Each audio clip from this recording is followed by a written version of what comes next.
This is the Marketing Umbrella Podcast, where it's all about getting the information you need from successful leading marketers to build and grow your digital marketing agency.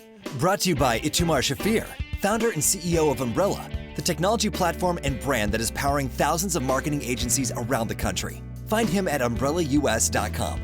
Now, here's your host, Kevin Pruitt. Welcome to the Marketing Umbrella Podcast, where we talk with successful marketing experts about ways to build and grow a digital marketing agency. I have a very special guest with me today. He's the CEO and founder of Schema, a fractional new business team for marketing agencies and B2B service companies. He also hosts the Digital Agency Growth Podcast. He's the author of Relationship Sales at Scale and Mastering Account Management. Previously, he was the first employee head of new business at the animation studio IdeaRocket. He currently lives in New York, and in his spare time, he enjoys hurting himself versus Brazilian Jiu-Jitsu. It's my pleasure to welcome Dan Englander to the podcast. Dan, thanks for joining us. Kevin, thank you for having me. Appreciate it. It is. It's my pleasure, and I love the way you ended your bio. Is to he takes great pleasure in hurting himself with jiu-jitsu. So yeah, I don't know about pleasure, but it happens. It goes that is that is a rarity in bios. Is the way that you end that with such humor. But I mean, it's a very short bio, and you've got a long history. So kind of add some meat to the bone.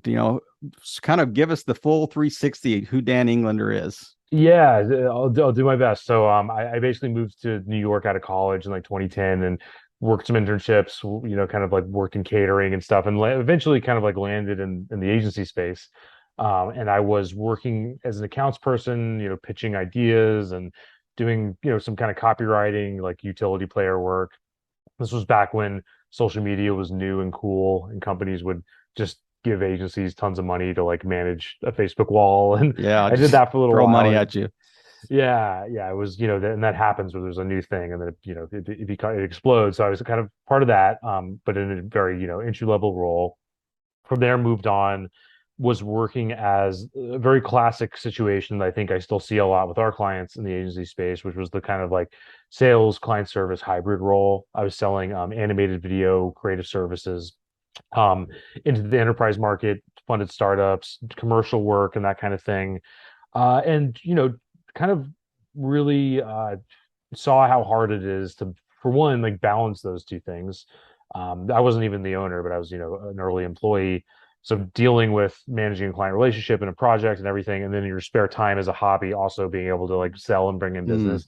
It's a challenge. I think lots of boutique agencies deal with that, even from the owners, and also just tried everything under the sun to get business for, a complex creative offering, not selling drums of oil or cars, Yeah. So learned a lot from that. And then around 2014, kind of did the Tim Ferriss thing, quit my job, traveled Asia for a while, got some, came back, we needed to make money, got some early consulting clients. And then I noticed that like the people that, tended to hire me were agencies because I had the background, and the help they needed was getting doors open, keeping the pipeline full, and that kind of thing. And I also didn't want to have a consulting business. I wanted to build something that's at least relatively scalable. So started Sales Schema in that way. And the rest is kind of history. At this point, we've worked with around 100 agencies, thousands of campaigns. We've done everything to get meetings for our clients, are having clients that are, consistently closing 6-7 figure deals right now.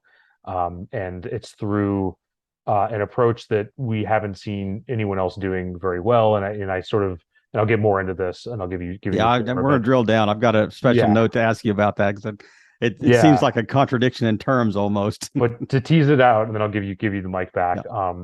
I sort of philosophically think that the way sales, or at least prospecting, is done is completely wrong, especially in the enterprise B2B space. Yeah. No, I told you I did a little homework before we jumped on the call today, and kind of listened to some other interviews you've done, and I've got some really interesting questions for you later. But now, man, we cannot just jump into this and skip the whole. I mean, I did a little stalking on LinkedIn, and I mean, there was this thing that popped up like hip hop. in your past year? Man, that's funny. I still have that there. I did college radio back in the day, so I was hip hop director and for KZSC, which was UC Santa Cruz's radio station. And not only So that, I mean, yeah. there was this whole idea of he lived in a kind of a janky little apartment in Brooklyn, and something about his roommate screaming death threats in his sleep. I mean, Oh yeah. you've got an You did interesting stalk me, background that we man. could just slip Did on you by, ever and then did you ever yeah. hear Nardwar? You know who that is? I don't. I'm sorry. Nardwar is this music journalist that does these interviews, and it's like these crazy like this is your lifestyle interview, or he pulls out like an artifact from whoever, some famous musician's past, and then the person like freaks out because they're like, "How did you know this?" So I'm having that moment now because I must have published something about early New York trials and tribulations somewhere, right? Which was that story, but Hey, we want to yeah, we want to get the full picture here, and yeah, we're certainly not wanting to embarrass anybody, but it's interesting to, because I yeah, mean nothing's wasted, in the past. There's nothing wasted, and everything is kind of building toward, yeah. who you are and how you do your job. But the going through, you know, Vietnam and landing back in the States. I mean, you I you was have traveling there. had I a didn't fight in the pretty war, just so I'm serendipitous clear. trip. Yeah, no, just kind of trips through Southeast Asia, but Yeah, yeah. it's just interesting to see how all these pieces have kind of built to where you are today, with sales schema and things you've learned, and I mean Yeah. either previous jobs. I mean you've learned that things that worked and didn't work, and how do you scratch that itch that you've got personally. Yeah, it's hard to figure out to piece all that apart in terms of like how it's contributed, but it was definitely part of that. I think that in the early days, traveling and everything, I think I was more just like running away from something as opposed to running towards something. Like I just Yeah, knew that I didn't want the monotony of a job and all that stuff. Needed to make money, and then since I've gotten serious about the business, so since around 2016 or so, that those values have shifted, like they do in most people's lives. I think right. it's more about building something cool Yeah, and so yeah, on. no So doubt. yeah, No doubt. I mean, you mentioned Tim Ferriss early about, then I think primarily I guess the 4 Hour Work Week, would be the book that you might be referencing there. But how has that kind of shaped, with, when you try to build something and have more of that, work-life balance, as you're yeah. heading into sales schema? Yeah, it's a good question, and I think that like a lot of people are having that same quandary, right? That same like For crisis sure. with Yeah. post-COVID and everyone working remotely and everything like that. So I think that we're not the cool kids anymore. The ones that people like me that quit and started companies and did all the digital nomading and all that stuff X years ago. Now that's like, it's the whole white collar world right Yeah. now. Yeah. So I Good point. think that it's, that there's sort of like habits and stuff that a lot of the people need to develop, to get used to that. But I think it's overall a very positive trend, and I think that people will figure it out, and it allows for a lot more time in your life and meaning and so on and so forth. I think the one, and I know I'm going on a tangent a little, but I think the one area that would have been a lot harder is just starting a new career. Like I don't know how things would have played out if I was starting at an agency remote right now, Mm, and age 20, early 20 something, yeah. So Yeah. maybe it would be fine in a different way. Maybe it'd be harder to learn and get that experience. I'm just not really sure. Yeah. Well, I mean, it might be something that you are going to have to flesh out, with sales schema and with staffing and, onboarding people and hiring, people to work in that business. But Yeah. I really do want to hear about the origin story of sales schema, and what is your secret sauce? What's the USP? What's your kind of driving ethos and DNA? Yeah, it's a great question. So in the early days, to be honest, we didn't have one. I mean, we were leaning towards serving agencies. There was a little bit of one. We had a niche at least. Hmm. But in terms of what we were doing, and to give context on that, we call ourselves a fractional new business team. And we're looking to be a better, faster, cheaper version than a BDR. And I think we are. You talk about the investment of hiring and training, ramping up a Yeah. salesperson. That's what we do. So we're working with clients, we're doing outreach as our client to get them meetings, keep the pipeline full, et cetera. But to answer your question, in the early days, we were doing what most people are still doing when it comes to getting business, right? Mm-hmm. And getting meetings and that kind of thing, which was, you know, buying lists, building lists, putting them through a funnel that might involve LinkedIn or email or phone, and then seeing what comes out the other side. And it did used to kind of work better, I think, because there were fewer agencies and there was less skepticism. And when you had a new area like influencer or something, Yeah. people wanted to learn about it. Now I think what's happened, because the internet's, you know, become more ubiquitous and there's more players and there's more direct and indirect competition. And this isn't just for the agency space. This is for like the world writ large. There's more of this barrier at the top of the funnel, and in skeptical markets, the scarce resource becomes trust, right? It's not really about information. It's Mm-hmm. not really about, people talk a lot about offering value, you know, and that matters at a certain point, but and that's hopefully what I'm doing now. So I'm kind of contradicting myself, but really the barrier at the top of the funnel is more of like a trust barrier, right? Can I de-risk this call? How do I know that I'm going to have my time spent well if I agree to talk to the salesperson that's talking to me, and that sort of thing? So in that effort, you know, what to tell a little story and doing things the old way, like we had a client that was really well positioned. They had done a bunch of branding work. They've been in business for decades. They had a niche. They focused on enterprise tech. They'd worked with every major tech company. We tried every tactic under the sun to get the meetings. You know, we tried every channel, A/B tested all sorts of things, phone, email, LinkedIn, and nothing was really working. So we decided to kind of like try something new where we really leveraged the power of their existing relationships. And we did this campaign where we said, okay, you want to go after, let's say it was CMOs of enterprise tech companies. Let's find the people that used to work for the clients that you worked with and then that have now gone on to other companies. And we sent them like a 2-line email that was like, hey, I'm making these companies up, but let's say, you know, Saul, you did a lot of work with Microsoft. That's cool. You know, we've done a lot of work with them in the past. Said more eloquently, I saw you're at HP now. We've done, you know, we focus on enterprise tech. I think it would be good for us to talk. And that got dozens and dozens of meetings. They closed Mm. multiple 7 figures of new business. So what we tend to see is there's this kind of like arms race of outreach tactics that companies will do to reach skeptical decision makers, right? Where it's like, I'm going to make a video, I'm going to show you that I know all this stuff about you or your company or whatever. And the problem is that doesn't really de-risk the call. The thing that really de-risks calls is the connection you have to the person and essentially building that level of trust. So Yeah. to make things more tangible, you know, a lot of what we're doing for clients is doing campaigns that reference friends of friends that are to people that have worked in similar companies, same hometowns, you know, college alumni. The craziest campaign we ever did is we found people that like our client or prospects like our client played tennis in college, and we use that as the way in. So I think that like a lot of the times in the B2B world, we fool ourselves into thinking that, oh, everything needs to be like rational and there's like features and benefits and that's what's going to like win us the business. And there is a time and a place for that. You know, later in the sales process, deeper in the funnel, those things matter. But at the top of the funnel, it's often, for better or worse, like a kind of tribal connection that makes, you know, the de-risks these calls. That's really what we found to work well, and we don't know anybody else kind of thinking about things in this way.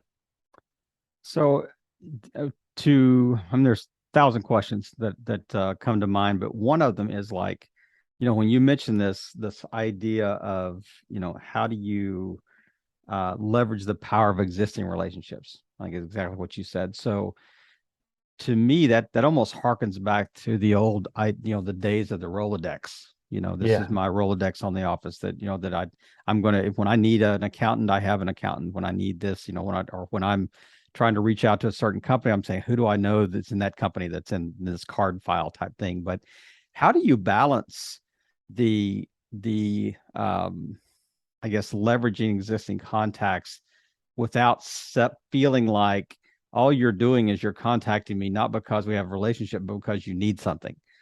That Yeah. whole idea that seems like that would be a delicate, balance there.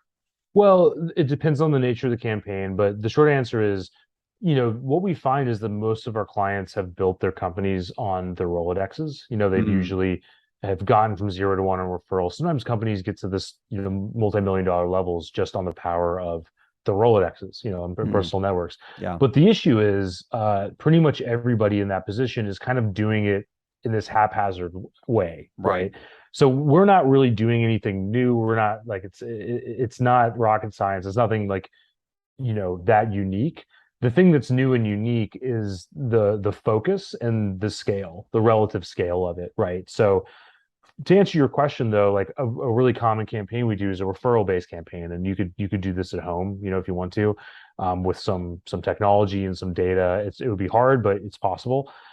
Where you have this list of accounts that you want to go after, you have a list of titles, and you have your Rolodex, right? And not everybody in your Rolodex is somebody that you know, Right. and not everybody is someone that you would feel comfortable asking for an intro from. So you're omitting 50, 60, 70% of your Rolodex, but chances are there's going to be 50, 100 some people that you would be willing to connect with, or you would be willing to ask a favor from. Yeah. And then if you have a process for identifying those people, then the next step is identifying who those people know within those companies that you want to reach, and then asking for that intro.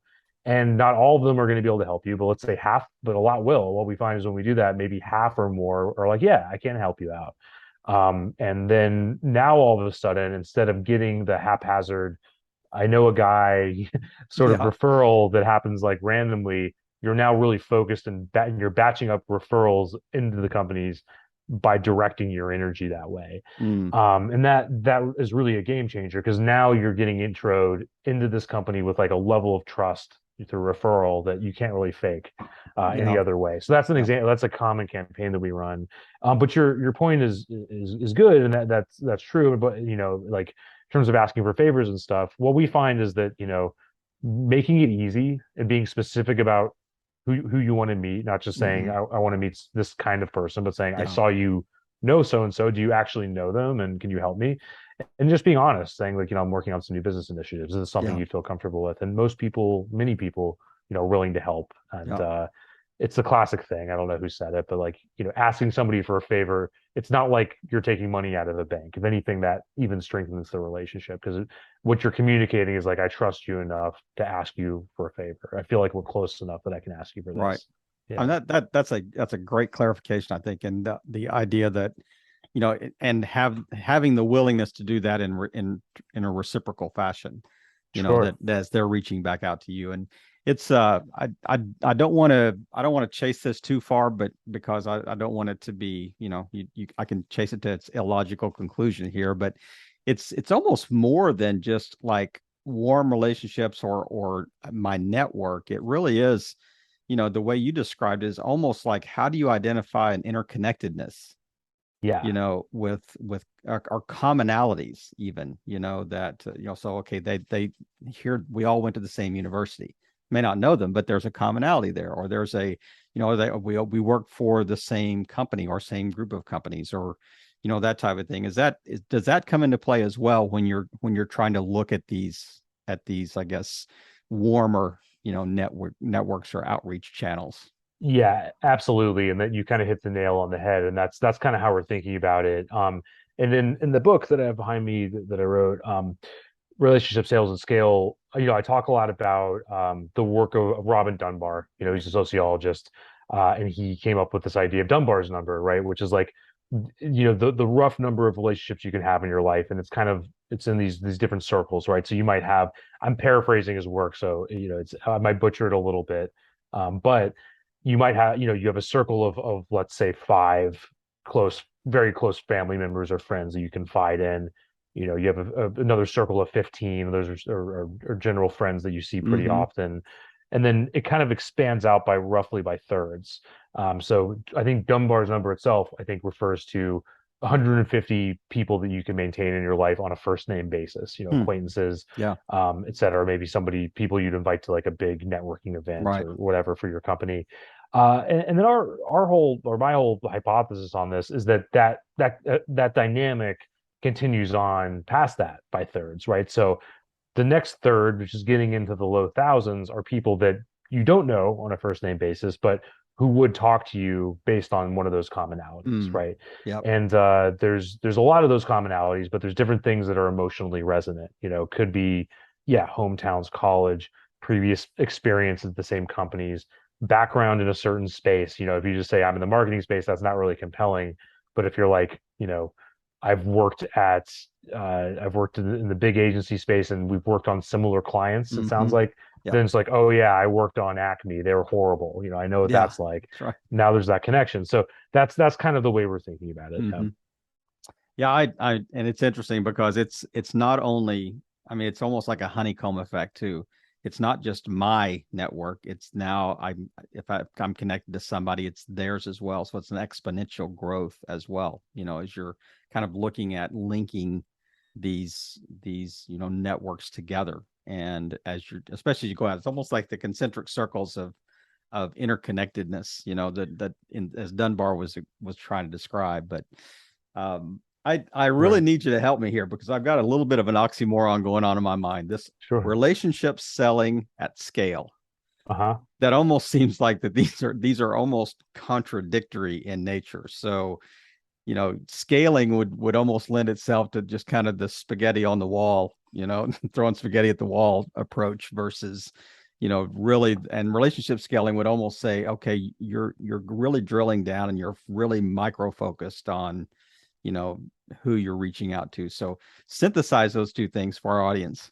Yeah. So I think the first thing is that scale doesn't have to mean infinity, right? Like it can mean relative scale. Like, for example, our campaigns that we run, we might be contacting 25, 50, 100 people a day, just depending on the situation and the market and that kind of thing. So now what you're thinking about that list, that's a situation where you can really make a message in a sort of piece of outreach that's emotionally resonant, but you're still achieving the benefits of scale. Because if you were to just hand write letters or something, you would get out 3 a day, maybe they wouldn't get seen, and then you would get busy and then the work would fall apart and you would be back to square one. So that's the first thing. As for relationships, yeah, I'm under no illusions that you're going to have like a deep relationship with everybody you're ever going to want to reach out to on a sales basis. But it's like we were talking about, with the circles of influence and commonalities, it's a much closer, warmer situation. Yeah. And then once you talk to them like we're doing now, then that is a relationship, and then the dynamic changes in a lot of ways. So that's kind of how we're thinking about it. I think it's great. And absolutely makes perfect sense. I mean, even as you were kind of explaining it earlier, I mean, the light was kind of coming on, anyway. But I got to believe that you have an infinitely higher success rate, though, than kind of a more mass approach, more cold outreaches. That you've certainly seen that this works. I mean, you gave the example really early in the chat here about the company you tried everything and we weren't having any success. Yeah, that's what planted the seed, and we've essentially A/B tested them not just once but many times at this point, and and that's my bone to pick with most sales situations writ large, not just the agency space, but I think the level of skepticism at the top of the funnel has gotten so high that the old model of I'm going to go hire a wet behind the ears SDR or BDR, we're going to go buy them a list in this piece of software, and then we're going to like write some copy and then hope that meetings come out the other end, I think is becoming more and more unrealistic. I think it really does. We're biased. We're doing this through a fractional way and putting a team on it. But even if people never hire us, they build this in-house. That's great.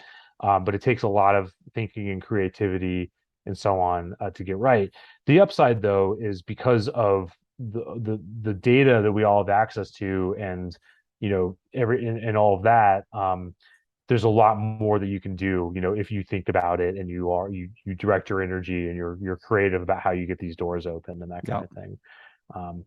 I think as a side note, it's good to set the right expectations about like what outbound does, and which is what we focus on is outbound versus inbound, which would be ads or content. People see this podcast and they hit us up. That's inbound, referrals and that kind of thing. So, and I heard this put the other day by somebody else really well, but if you think of the market as this, like a bell curve where there's on one end over here or here, there's people that will never hire you because they're happy with their solution.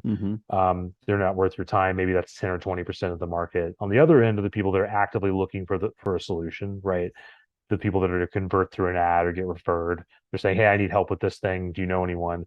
That's another 10 to 20% of the market. But then there's this fat middle, which is like all of us, right, that are vaguely unhappy with whatever issue we're up against. We're not really super aware of the solutions. We're not really Right. thinking about, we're not really in market yet. And that's really like where the real ability to grow and scale lives, is within that.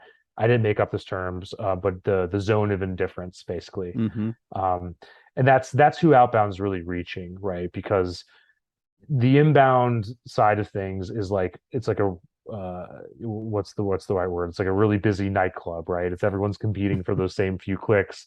As markets get more mature, those clicks get more expensive. Yep. It gets harder and harder to reach that segment of the market.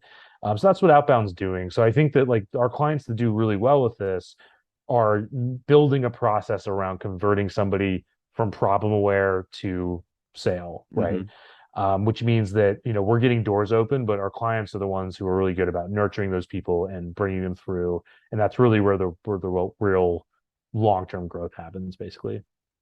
Well, I think the only way to reach that middle is through an outbound practices. Yeah. I Mhm. mean, effectively and for sure. But it is it's really interesting because I mean you're so good. You're answering questions before I even ask them now. So we've got such a simpatico going here on this interview that a mind meld. But I mean, I was curious, like how does sales schema integrate with the inbound side of things? But I mean, you really are top of funnel. You really are relationship building, opening doors, making those initial connections, and then let the company do what they do. But do you have any part of your service offering where you actually can maybe even coach clients on how to close better, how to it's one thing to get the opportunity to pitch, but you've got to be able to close too. I watched enough movies like Yeah. Glenn Ross, and, Yeah. the Boiler Room. Always be closing here. So, Yeah. what's Such a this? great movie. How do you help your clients in that space as well, or do you? Yeah, so we do informally, and we definitely want to know what's going on, but we have Mm-hmm. partners that focus more on sales coaching, sales training, and can do the things we can't, like listen to an hour-long call and give feedback on it and that kind of thing. Yep. So, for some reason in the agency space, maybe we have selection bias a little bit, but I've noticed that there's a little more aversion to getting sales coaching help. Mm. Because a lot of times, there's an owner that's gotten really far without having ever done that. But I think it's a mistake because it's a cliche, but it's true. Like Michael Jordan had a coach, right? Like it doesn't matter where you're at. Yep. If you can bring it up a little bit, it matters. And little tiny improvements are going to mean like millions of dollars. Like if you just Mm. do this one thing a little bit better. Mm. I do this for me. We have a new sales hire. We have outside coaching. It helps a lot. So definitely recommend that. I think the bigger challenge that our clients have, which is related to sales coaching, but I think is a bigger issue, is more like offer development, like developing B2B offers, which is its own thing. And there's not one way to do that. There's not Yep. one blueprint for it. Yep. But a lot of our clients in the agency space, as they have like a whole buffet of services, right? So it's figuring out, how do you find out what somebody needs, how proactive are you about suggesting something? Is there one way that everyone buys? Right. But I think a lot of that comes from more of like a destructive exercise, where it's like a mold, a big block of clay that you shave off pieces from, so it's usually about removing things from what I can tell anyway. Yeah. Well, before we move into kind of our final segment here, which is one of my favorite segments, is the kind of the rapid response round. But let's just role play here for just a second. So you and I are going to step on an elevator. We're going to go up about 10 floors. You got about a minute to really pitch sales schema to me. So give me your best sales pitch and the kind of a really condensed version, concise version of the offerings of sales schema. Yeah, fractional new business team. We work exclusively with agencies and marketing service companies. Main differentiator is we achieve the "this was just for me" effect through relationship sales at scale and de-risk calls consistently. And we do this through a team, not a productized service. So that's the main thing that makes this work, and gets our clients scalable, reliable growth. Yeah. And unpack, what do you mean de-risking? What are you de-risking? A phone conversation, opening the door, and that's important because we're not a silver bullet. We're not Mhm. gonna serve a business on a silver platter, multiple silvers in there. So that's the main thing is we're working at top of the funnel, but that's often that things have to start there. If you want to get good at the bottom of the funnel, you need to have inputs Yeah. to Yeah. develop that process. So Well, Dan, we're going to transition here. I want you to buckle up. We are headed into the rapid fire round, and these are seemingly disparate questions, but there's a method behind the madness on how we started these, and just we even data behind these oh related boy. to entrepreneurs and agency, that service founders that. But I'm just going to ask you questions. I want you just to answer them as quickly as you can, and just really concise answers. So, I'll do my best. number one, did you get along with your parents growing up? Yeah, I think for the most part I did. Yeah. I mean, yeah, Uh, everybody has that for yeah. sure. I feel fortunate that way. Yeah. Did you have siblings? Yeah, two younger brothers. Two younger brothers? Did you have a pet growing up? Mini dogs, 4 or 5. Yeah. It's almost disposable. It's like Yeah, where they exactly. replaced each other. Yeah. We got them at Costco. Yeah. Exactly, Yeah. exactly. Well, I think I know the answer. You have kids? No kids. Hey, Yeah. congratulations. You said you're getting married this year, right? Like Next soon. through 2 weeks. 2 weeks. 2 Yeah. weeks in Yeah. Virginia. Yep. Wow. Mhm. Congratulations. Thank you. Thank you. So, what time do you wake up in the morning? I'm boring. I don't have like a super early wake up. I'm probably like a 7 a.m. pretty much average Joe in that way. And what time do you pack it in every night? Um, 11:30, something like that. Yeah. Try to get 7, 8 hours of sleep. Yeah, I'm pretty boring in that way. Where's your ideal vacation spot? Money not being an object. Oh, that's a great question. I've done a lot of traveling. I think more recently I'm into less roughing it. I think like we're thinking about Portugal next, Algarve and like Yeah. beach and food and that sort of thing. Culture, but also relaxation combined. So that's probably the next destination.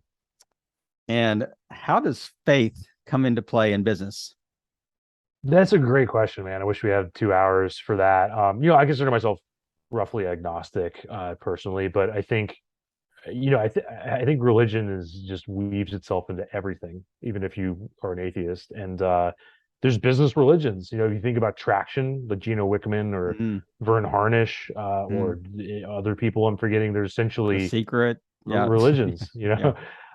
So there's that. I think that there's also just some of my favorite books are very, very faith-based, not necessarily Christian or anything like that, any formal religion, but like War of Art. Hmm. Um, Yeah. I'm very much into the idea that when you're doing something creative, you're channeling something else that we don't really understand. Whether it's scientific or it's something else, and there is kind of like a faith-based dynamic to that, and I think you see that all the time when you see creative people being interviewed, and journalists ask them how they came up with this or that, and none of them really have good answers. They don't really know, they don't really understand it. On a much more like amateurish level, like writing business books and stuff, I felt that a little bit. There's things that kind of come from the non-space or from Mm. the ether or Hmm. whatever you want to say, and there is something definitely spiritual, and weird about that. So yeah, I'll go like at least 20% woo woo and so on, and the way I think about business. Yeah.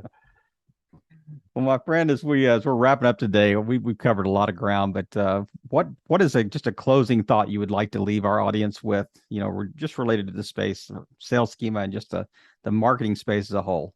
Yeah, if it was easy, everyone would do it. None of this is easy.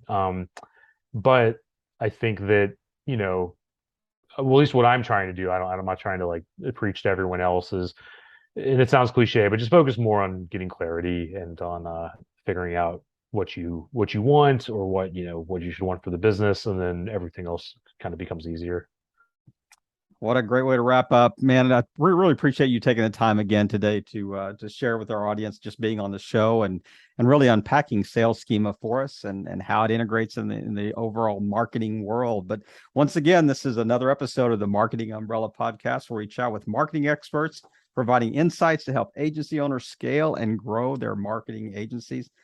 Please connect with our founder, Itamar Shafir at umbrellaus.com. Dan, thanks again and have a great weekend. Kevin, thank you so much. You too.